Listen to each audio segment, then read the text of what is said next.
There we go. Welcome back to the Have Not Room. I am Ben here with Chad and Brian to talk about week one of Big Brother 28. We just had our first live eviction of the season. We had our first player evicted out of the house. Ashley is the unanimous evictee here. There was a lot of back and forth, up and down, left and right about this vote for the last 48 hours or so. But yeah, by late last night, it definitely felt like this was the likely outcome. Yeah, obviously, big blow for Barstool. I'm sure they were all super glued to their televisions tonight. But at least she has that to fall back on. Unlike, yeah, she said that he just, Irish goodbye its job. So this is a huge win for him. Yeah, Chad, you had a very close call with your winner pick here. Yeah, that was a close one. I think I may have gotten the wrong read on Miss Taylor, but we live to see another week, so I'm just gonna keep Hey, praying. there were 14 votes and she got zero of them. So that counts for something, I That's think. a that is a record. Mm-hmm. Yeah, definitely. You want to be on the good side of that record usually. Yes, So absolutely. got one thing right. Yeah, so we'll see if she becomes the person who everyone puts up on the block or if she can kind of right the ship going forward here. Yeah, we do kind of see the this episode, the start of the breakdown of what the kind of like two sides of the house are going to look like, and it definitely, I definitely, if the not Taylor side wins an HOH, could see in a handful of situations her potentially seeing the block as a pawn, but probably not a target. So that's at least good. Yeah, I kind of think she falls in that category either way. Just because she's clearly not a threat. She's kind of like the outcast in the house from the get go. So hopefully she's just a pawn and then somehow makes jury and skates by. And we'll see. I don't know. Yeah, I I mean, haven't we've lost seen it all a hope bunch of yet. times, right? Like this person gets put on early and they become like the safe person to put on, but they don't really have a chance of going home. So it's like, yeah, well, it's not so bad, I guess. Yeah. Yeah, we see it a lot, especially with the blockbuster in the blockbuster seasons, because with three nominees, your options are more limited, and like having a perpetual pawn is a lot more likely. But yeah, again, means more opportunity for her to save herself, and hopefully more opportunity to be safe and kept around into the future. But yeah, what did you guys think of the episode this week? I thought they were pretty good. Usually, I think the first week episodes uh, do a decent job of at least setting the scene for the season. Yeah, I know it gives a good picture of the house and obviously we all talk on the side about the live feeds, but I think the show did a overall good job about setting the scene, letting like the casual viewer know what's really going on, the two big alliances, and who's really running the show. So I think it was a very good first week. Yeah, it certainly helped along by having three, I guess four with Jason. He did make a moment this week, but having people who know how these shows work, know that, they want people playing hard from the jump. And I think we're going to be in for a really good season for that because I feel like, Ben, you probably haven't gotten any sleep this week having to keep up with these crazy house guests. Yeah, I mean, I've luckily gone to bed at somewhat reasonable hours and That's tried to good. catch up. Luckily with the waffling that happened yesterday, it had kind of wrapped up by around like 11 p.m. EST, which was good. At around 10 to 11 EST, I think it was pretty clear to me that it had fully flipped back around against Ashley and it wasn't changing. So that was nice. I do appreciate the like kind of the like heaviest bulk of the Big Brother kind of machinations are like the Friday through Monday. So like it gives you a little bit in the weekend to kind of see the gaming that happens, particularly surrounding the veto, which happens on Saturday. So it hasn't been too bad. I mean, look, when we just had last season, Morgan and Vince staying up until 7 a.m. PST like every other night, basically having the same conversation in circles for days on end. It's hard to top that. Yeah, probably won't be topped. Those two are just so cracked out, and with each other, just like added on. But you know what? We got Rick and Angela here. They're middle aged, so they probably want to go to bed a little bit earlier than Vince and Morgan did. Especially with Morgan being a streamer. I feel like streamers, they're always up late. Yeah, hopped up on G Fuel, Yep. Yeah, exactly.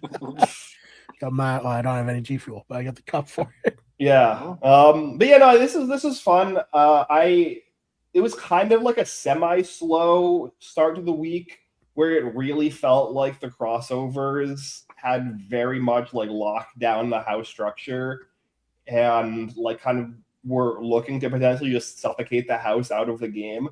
And then this whole Ashley thing happens, which the show, I think, did a very good job of covering up all of the crossovers mistakes and making this only on Haley and Ashley, because the mess that Ashley causes here, particularly with Melody, is largely the fault of Dee and Barrett and Drew, and to like a very minor, lesser extent, Angela, but primarily Drew, Barrett, and Dee.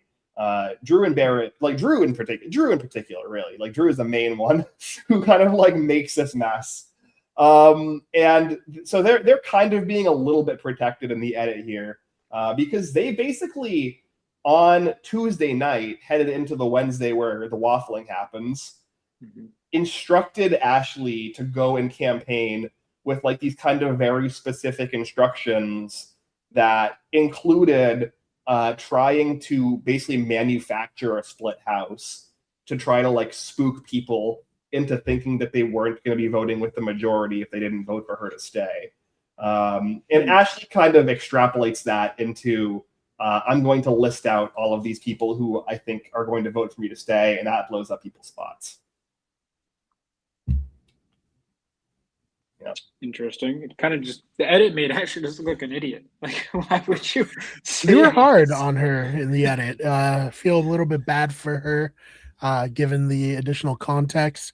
That being said, you shouldn't be blowing people's spots up like that. That alliance has done such a good job of being a little bit under the radar, and then not so much anymore. Yeah, it's tricky because this kind of like, it's not really like a brigade Pretty Boys cookout structure, like as strict as those structures were, where like in each of those cases, each of the members had basically like a parachute plus one. The brigade called it the Parachute Alliance, and the Pretty Boys basically did like a 1-for-1 copy of the brigade. And then the cookout expanded it to 6 people, and they called it their plus ones. So like, Tiffany had Claire, Chada had DX, Xavier had Alyssa, etc. Kylan had Sarah Beth, right? Like this was like that's a much more cleaner kind of, structure. Whereas the crossovers don't really have that clean of a structure. Like they kind of like half-assed it a little bit. They have the Red Corner trio as like kind of like an appendage to them at this point that is almost like productively functioning as an 8-person alliance now. But the other kind of parachute people that they've tried to pick up, for instance, Drew with Melody, which we saw in the episodes, but also Barrett and Angelo were both trying with Mallory for a bit. Devins has been trying with Rome for a bit. They're not really like folded into the structure in any meaningful capacity in terms of influence. Drew has tried really, really hard to influence Melody, for instance, and come up quite short over and over again. So at a certain point yesterday, the crossovers just kind of like decided that Ashley was too much of a liability to justify them forcing a full house divide, because as Julie does mention a couple of times in this eviction episode while they're voting, the crossovers do have the votes if they want to save Ashley, but it would require forcing a tie and then Dee breaking the tie, and they were not willing to do that. Yeah, not week one, not for Ashley. Yeah. What do you think Ashley's legacy is going to be here, Ben? In 5 years, will we remember that she was on the show? I mean, Ashley was fun. I appreciated that she like tried really hard to campaign once the crossovers kind of like gave her a kick in the ass. Obviously, she did not do a phenomenal job. And in fact, if she had done nothing, probably would have been much more likely to stay, ironically. But also, I can't really fully blame her, or Yeah. there's criticisms to be had, right? Her basically completely flubbing the Enzo comp and like stopping trying to like realistically find the correct capsule. Not good. We don't really obviously that part was edited, so we don't know how far behind she was at that point. But like it really felt like she didn't even try. So that's not great. That kind of put her in the position where, you know, she ends up on the block eventually because of the structures that Dee was forming. Puts, from my perspective, zero effort into forming any kind of early alliances. Was just like way far behind. And this could be said about all four of the nominees from week one. Is the reason that all four of them got nominated was just that they were kind of just like playing on slow speed when this was like an extremely fast-paced house compared to previous seasons. And they just kind of got left behind, and they were kind of playing catch up. Mm-hmm. And yeah, so I think those are the main reasons that she's kind of struggled here. And then on top of that, she never really was able to find her footing socially. She never really found her people. This was, I think, a bad cast for her. Yeah, I think that she's just kind of not really cut out for specifically this game in this house.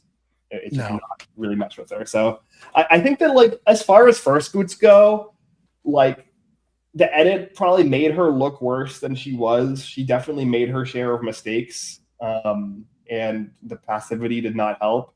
But there's been significantly worse players to go out first. Yeah, and I do think it's a really tough spot. Like, she lost the Enzo comp, but then had no shot to win HOH, and she didn't get picked for the veto. So it's like, that's pretty unlucky. Mm-hmm. You know, that there's like this format was only 3 people are going to be competing for HOH, and you're not one of them. That's tough. Yeah, no, it's a bad format for sure. Just in terms of like game design, but also like this was kind of bound to happen to somebody, right? Yeah, with the way this format was structured. And yeah, it did happen to her. And obviously, like, Barrett also was in that position, but the thing is, like, Barrett immediately jumped into the power structure and, like, you know, was in with the majority alliance within like 24 hours of him losing that comp. So like it's just kind of goes to show the different like levels of gameplay there, because it really did not seem like Ashley had any kind of hustle to her game when in a situation where she should have. There's no urgency for her to like kind of fix the position that the bad position she was put in. Yeah, I mean, like a lot of times we're like, oh, you want to kind of lay low week one, not make too many waves, but just completely worked against her in this case.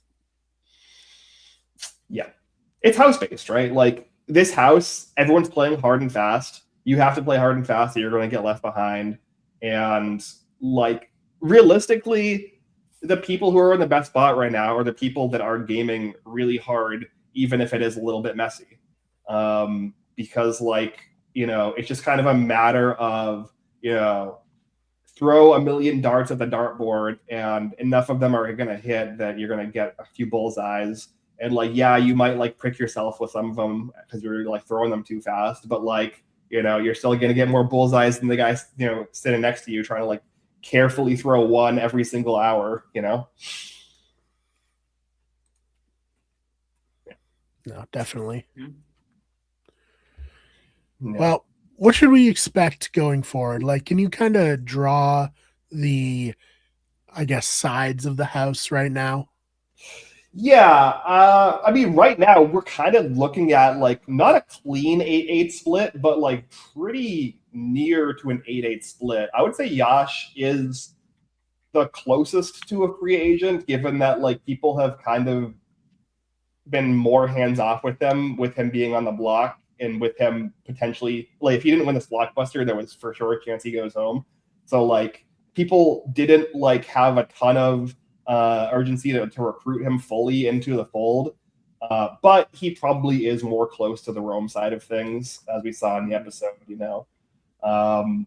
So right now we're basically just looking at the crossovers plus red corner, which people are calling Red Cross, to like, simplify it. That group of 8, which is basically the crossovers using the red corner as like a shield in front of them from the other side, because most of the other players are probably going to be putting up some combination of Chuck, Haley, Kamu, or maybe 2 out of the 3 of them with like a Devins or a D thrown in there.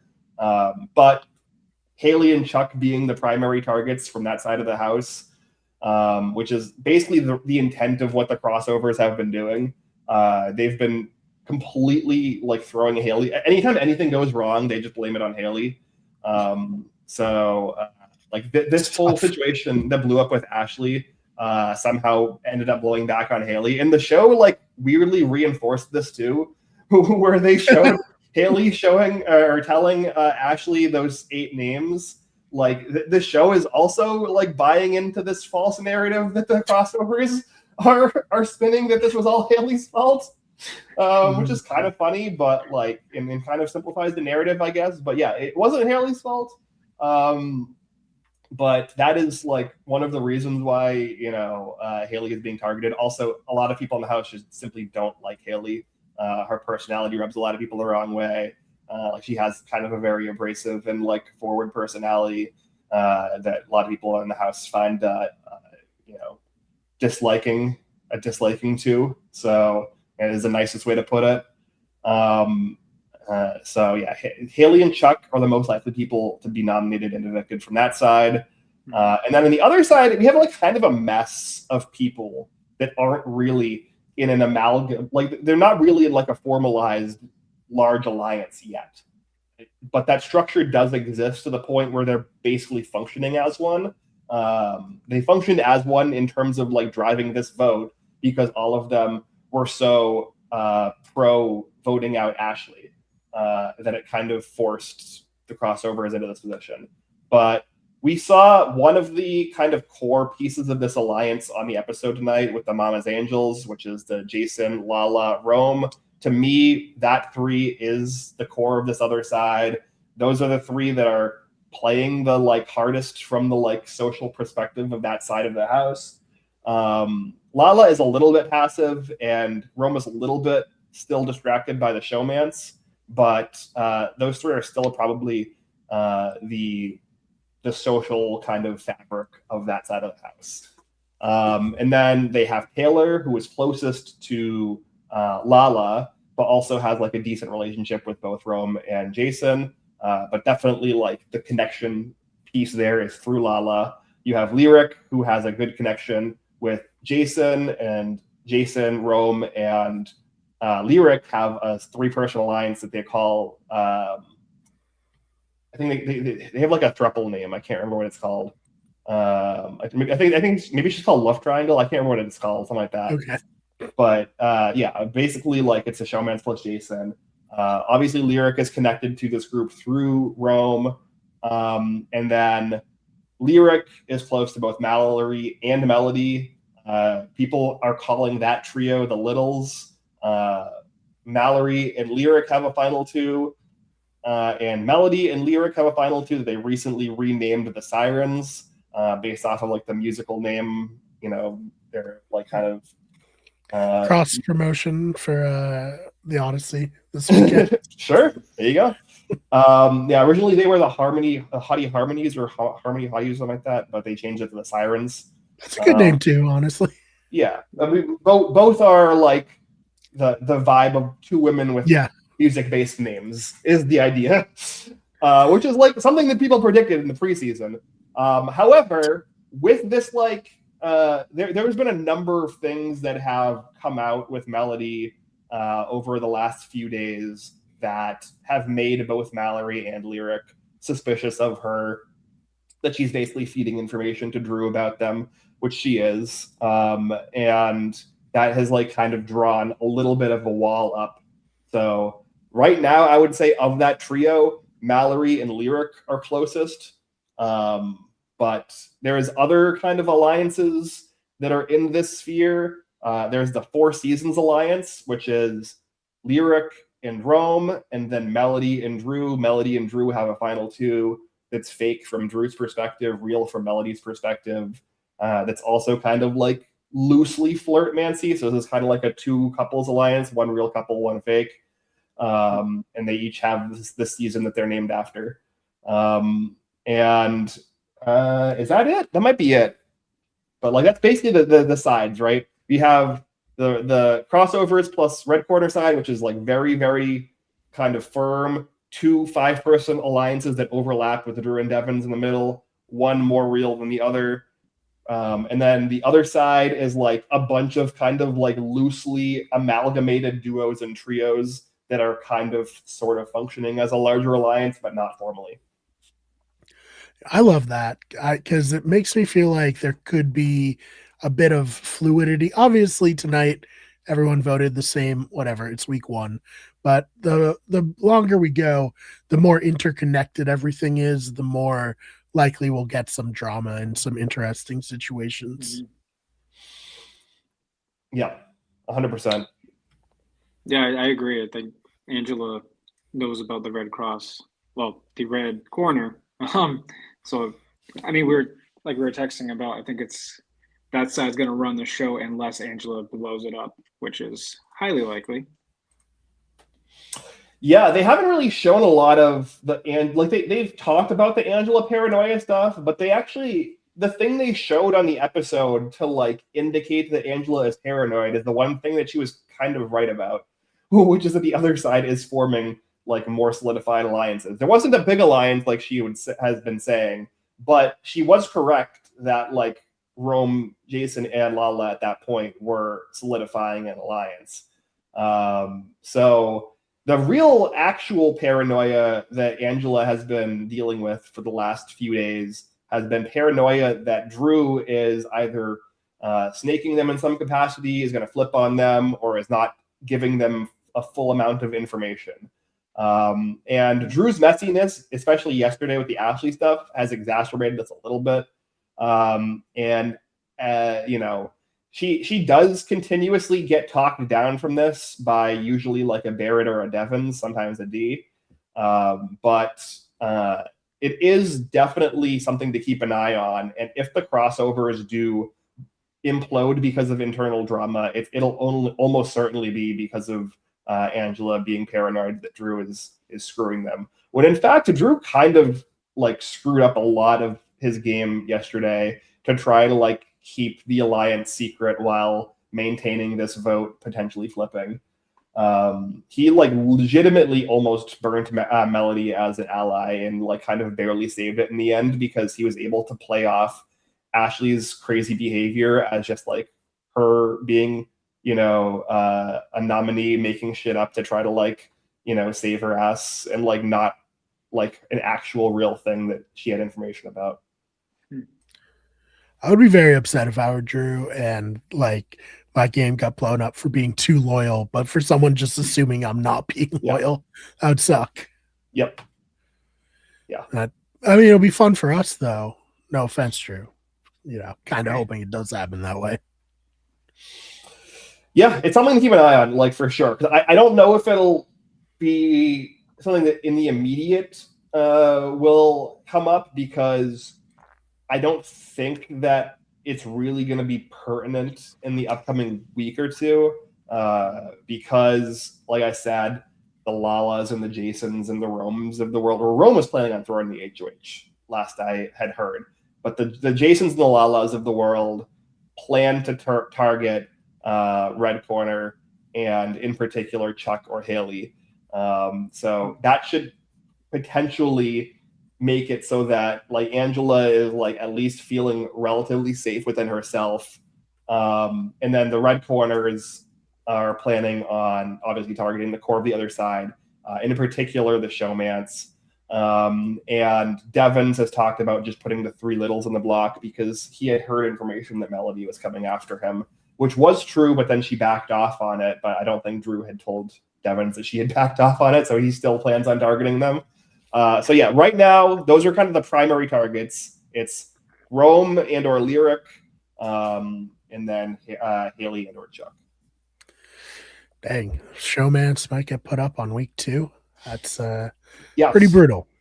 And it is fun because Lyric had heard all of this stuff from Ashley, because they showed on the episode Ashley telling this information to Melody because that was the most relevant, because Melody was the one who kind of blew it up by bringing it back to Drew and Barrett. But she also gave the same information to Lyric and Mallory. And Lyric kind of heard this, panicked a little bit, thought that she and Rome were basically like in the minority, came to Rome and was like, we're in trouble. We're going to go up on the block next week. We're going to like be left out of the vote. Like she was like full on panicking. They end up like, you know, Rome basically brushes her off and doesn't really like take it seriously at all. Not a great way to handle it. And then turns it into like a joke and a way to flirt. And then he makes a bet with her and basically says, if both of us end up on the block next week, I will, you know, make all 3 meals for you for a day. But if we don't end up on the block, then you have to make all 3 meals for me for the day. And they made this bet. So I don't know. We'll see. Yeah, we'll see. Well, I mean, this is like an impossible thing because we don't know what the competition will even be. But who do you think is going to be most likely to win power here tonight? I mean, I think that it's probably going to be a booth comp. It's probably going to be one of the like ones where they like flash videos on the screen and you have to like hit, you know, A or B or, you know, like true or false, something like that. I think it's going to be probably something like that. That's like, I think, been a pretty common early HOH in these like larger seasons with the blockbusters. So that's kind of like an anyone's game type situation. The only person who had shown to be particularly bad at this kind of thing was Ashley, who is now gone. So yeah, I don't know. I can't remember who came in first in the Enzo comp. I think it might have been maybe Yash. I don't know. I think it was Yash. Yeah. So that might be an indication of who could do well.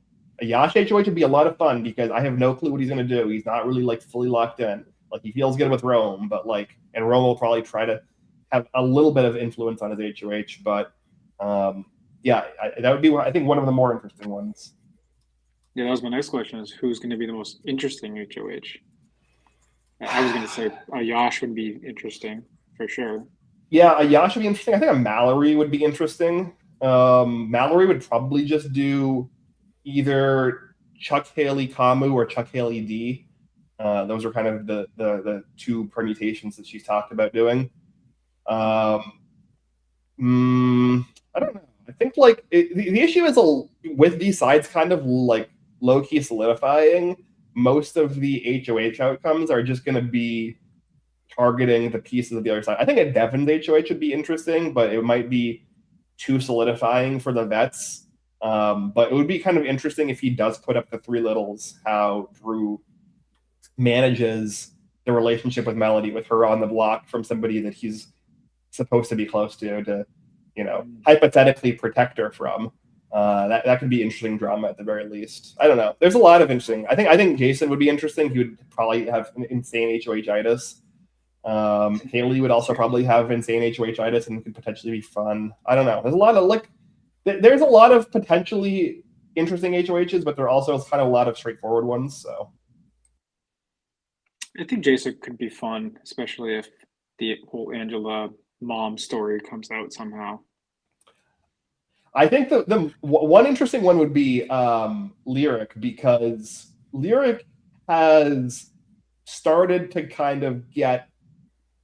draw some Lauren Domingue comparisons, which is, the Lauren thing last season was like Lauren is scared, right? And then Lyric's thing, which people in the house, particularly Devons, have started making fun of her for in like a pretty mocking way, like a negative way, is I don't know. Like any question that anyone asks Lyric, like no matter how innocuous it is, she just says I don't know. Like she's incapable of giving her opinion to people outside of her very tight core group. Even to Rome she says it a few times, but yeah, Devons was hanging out with maybe Dee and Angela or some point, and he was just like, I can't fucking stand Lyric. I don't know. So that could be fun. She doesn't know. She would waffle like crazy. Rome would try to control the HOH to some degree, but also probably I actually don't know what Rome would do, because I think he might try to fully control the HOH. But he also might be extremely hands off and just they just spend all day in the HOH bed, making out and not actually strategizing. That's likely. So, which everyone in the bunk bed situation would be very happy. Yeah, that was a rough.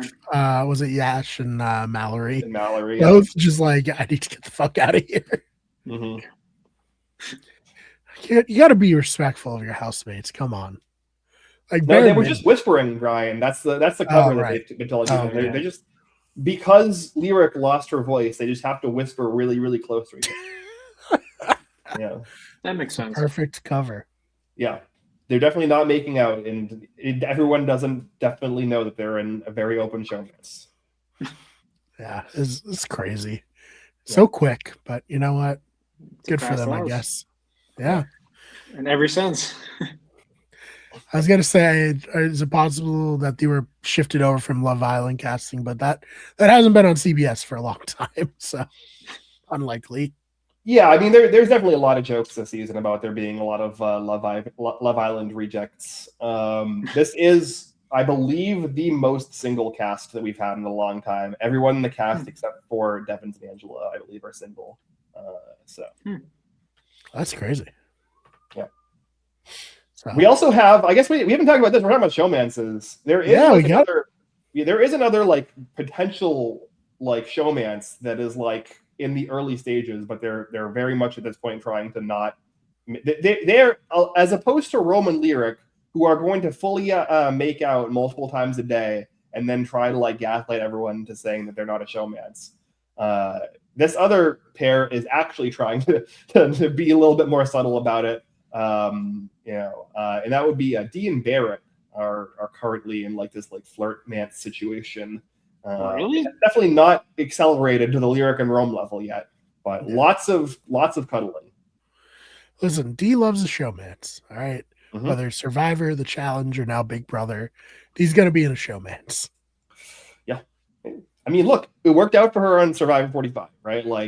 She goes to the final 3 with her showmance. A lot of people very hard on Austin for basically selling out Drew and choosing Dee over Drew, and then going to the end with Dee and then losing. So hopefully, what are the odds that this guy sells out the Drew on this season? That's true. We do have another Drew that is also in a close alliance with the guy that Drew is potentially showmancing. So the comparisons write themselves. And hopefully, Dee's I already know how to win. I have this strategy locked down. The Drew. Yeah. And to be fair, when I looked at this cast preseason, one of the things I said was if I'm in the Barrett spot, the way to win the game is to get into a showmance with a D, ride a power alliance into the end game, and then just cut D at the final 3. You have to just cut D at the final 3. Yeah. Right? And like, if Barrett does that, I think he wins the game. So like, it's not a bad spot for sure. But, it is a, 85-day season, and like making that cut at the very end is easier said than done. Like it kind of takes nerves of steel to be able to, especially with a showmance, not just like a final 2, but with a showmance, like, bring it down to that point as like a pair, and then like cut their throat literally the last possible second, take the win from them. That would be legendary if he did that. That'd be up there in wins for me. Mm-hmm. Yeah. I mean, who's the guy on Big context. Brother? Who's the guy on BB Can who did that, Ben? Well, I mean, John and Netta is like the comparison point, right? Like, but John and Netta, to be fair, were not technically in a showmance during the season. They were in a final 2. There was a lot of like kind of loose flirting while they were in the house. John was in a relationship. After the game, John left his relationship, and John and Netta dated for a little bit. But yes, in BB Can 2. Yeah, in BB Can 2, John and Netta basically ran the game. They basically took control of the game around week 4 or 5 after the Canada's HOH twist. It broke up the first 5 alliance. Never really let it go. Brought it all the way down to the final 3. And John, who was the person who came in not really being a Big Brother fan, whereas Netta came in as a huge Big Brother super fan and basically taught John the game. And they brought it down to the final 3, and then John cuts Netta at the last possible second and wins the game. So the blueprint is there. Yeah, Barrett, you got to do it. I feel like Barrett probably watches BB Can, right? And probably, yeah. I assume so, yeah. So he knows what's up. Yeah, I mean, it's such an obvious play, right? Like the issue is, it's not like the issue isn't knowing to do it. The issue is like, being able to actually physically pull the trigger, right? Like it's not like it's harder than it sounds, right? Because it's very obvious to us on the outside, like, hey, say I evict D, win the game. Don't say I evict D, lose the game. But like, easier said than done. Yeah, no, I get it. What time can we expect feeds back, do you think?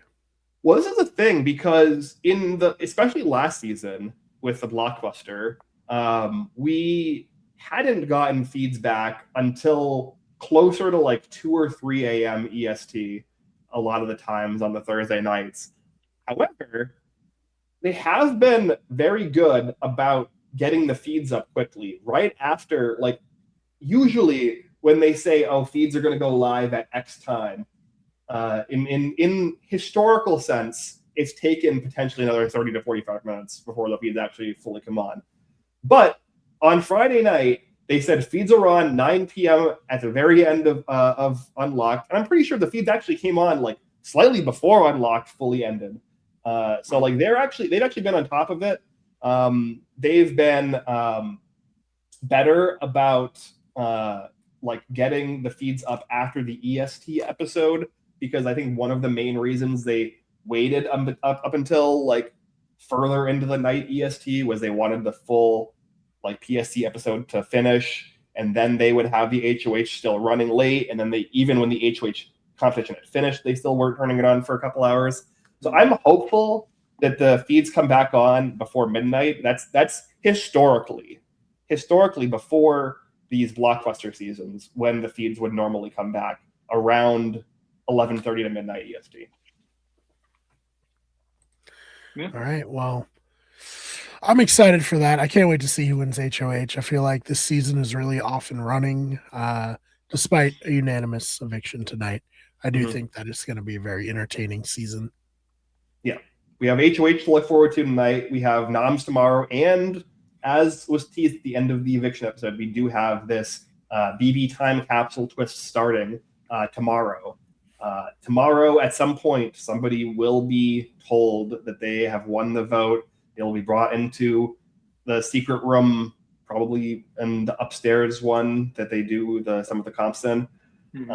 And they'll do some kind of challenge comp thing. There's been a lot of speculation on the mechanics of how this will actually work. I guess we'll find out.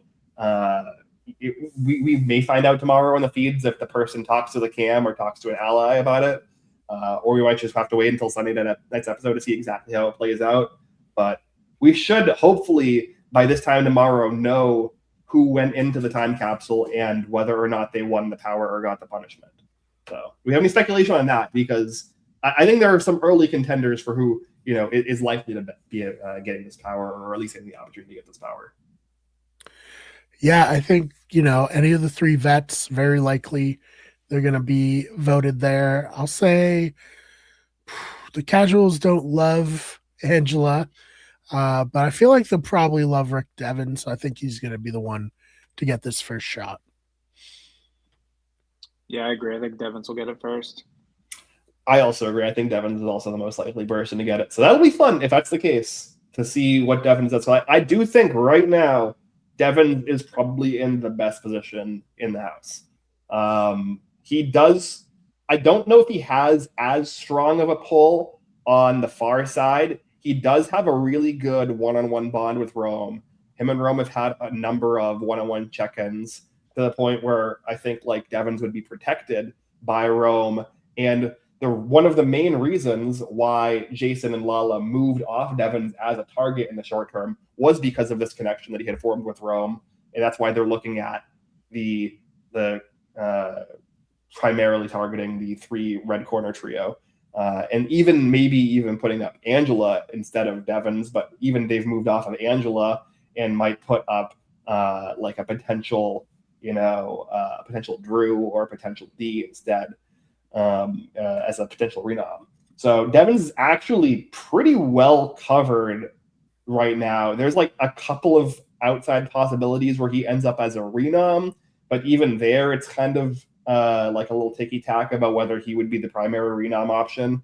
So he's super well positioned. He has a great relationship with Camus. He has like a really good bond with like the Red Corner Trio in general. Within the structure of the crossovers, he is seen as the number one ally by D, Barrett, and Drew.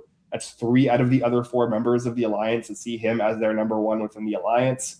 It's just a really, really crushing position right now from Devin. So if he, on top of that, gets a secret power and is able to like either wield it as a shield or a weapon, it's just going to further solidify his like really, really strong spot.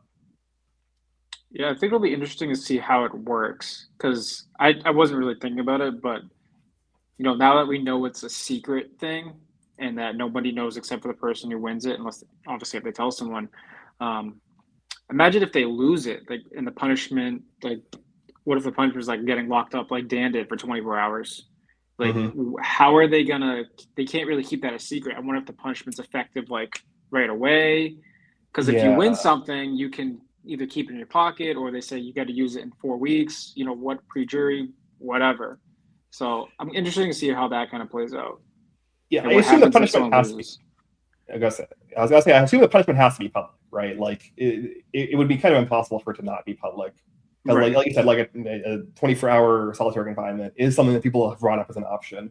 I've thought of like, the Sam the Robot punishment. I thought of like Brittany kicking the soccer ball and like, getting blisters on her feet and like, having like permanent nerve damage. I thought of like the piggy costume punishment that Izzy and Cameron had to do, like stuff like that. Like that kind of feels like the types of punishments we're probably likely to see. And yeah, obviously none of those are going to be hidden. So yeah, it would be interesting to see if somebody loses, what that consequence would be, where there is then a public knowledge that they were offered a power by America, basically, and then they flubbed it. What that changes with their dynamics with the House, because that could be either really good or really bad for their game. Yeah, I mean, the powers given by America are always interesting because yeah, it's a great power, but then the rest of the cast knows, oh, America really likes this person for some reason.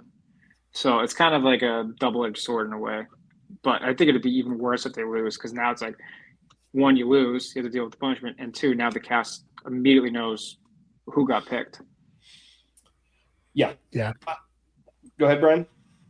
No, yeah, it's just very interesting that it's going to be essentially public info for everyone. That's not something we really see on the show. It's usually like, oh, who got the thing, from the dark basement or the AI cloud. What was that called? Yeah, the app store. Yeah. Yeah. But that's actually interesting too because of the mechanic of how the time capsule works. Because you can't get it multiple times, if you get it and then lose and get the punishment, I feel like that's almost worse for your allies because nobody's going to really want to target you if they know that you can't get a power in the future. But they'll be able to kind of, rationalize in their brain, oh, if America likes X person, like say Devins gets it, if America likes Devins, then they're probably going to like D, and D is probably likely to get it, in the next week or two. So maybe we should take a shot at D so that she doesn't get the power, and maybe somebody else has a better chance of getting the power. Like that could be something that some line of logic that ends up happening that could end up burning somebody's game. Yeah. No, it's super interesting. We're going to have to see how it plays out, but I expect Devins will be the guy, like we said. Yeah. Yeah. I think he's the odds-on favorite for me. Yeah. All right. Well, anything else for this week? No, good week one. Yeah, really fun week one. It definitely I was worried that we were gonna get like kind of a steamroll season, but no, it looks like we're actually headed towards a split house season, which is always a fun time. We haven't really had like a full split house like this since BB20. No, right. So hopefully both sides will be better than Faute. Right. I think that it would be hard to be worse. I think we've seen enough. Like Jason, obviously, really hot mess, has made many mistakes, and we didn't really talk about it too much.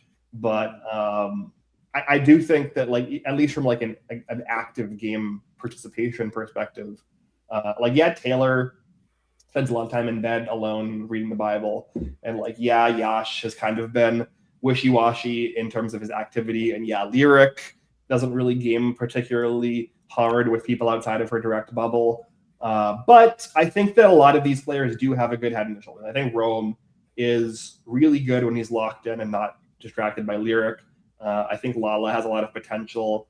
I think that Melody and Mallory both have a lot of potential when they have correct information. Mallory is extremely sharp and very perceptive. It's just right now that she's not in a lot of these conversations because she's kind of on the periphery of that group. But I think that like if people started listening to her, they could probably start piecing together what's going on a little bit better. So yeah, really excited, really happy with what we got so far. Yeah, same here. Good cast. Yep. Ben, anything you want to plug before we get out of here? No. Just very excited for the Vitas to come back. You can I guess follow me on Blue Sky. Even with the regular season going, I think I've posted maybe twice. So like you're not missing much if you don't. I've deleted most of my social media. So yeah, it's just just join us here. Join us here. Chad, anything you want to plug or promote? No, I agree. Join us all here. This is where you're going to see at least me the most. I don't really use any other social media, so. I think that's good and healthy, honestly. Yeah. As for me, I'm chronically online. Is destroying my mental health. But you can, check out the main channel. We can get everything. You can check out Those Fake Nerds for daily video game news videos over there. We got Wicked Good Sports. NFL season training camp is coming up. So I'll actually start making videos for that again. It's been a little, doldrum for sports news, specifically football. And then this is, of course, Better Radio, where we host all of our podcasts. This is the Have Not Room. We're also right now covering House of the Dragon in our pack of Mike's and Fire podcast. So go check that out if you're watching that show. It's been a lot of fun. Tamor has been my co-host for most of it this season. So yeah, there's tons of content. Go check it out, and we'll see you in the next one.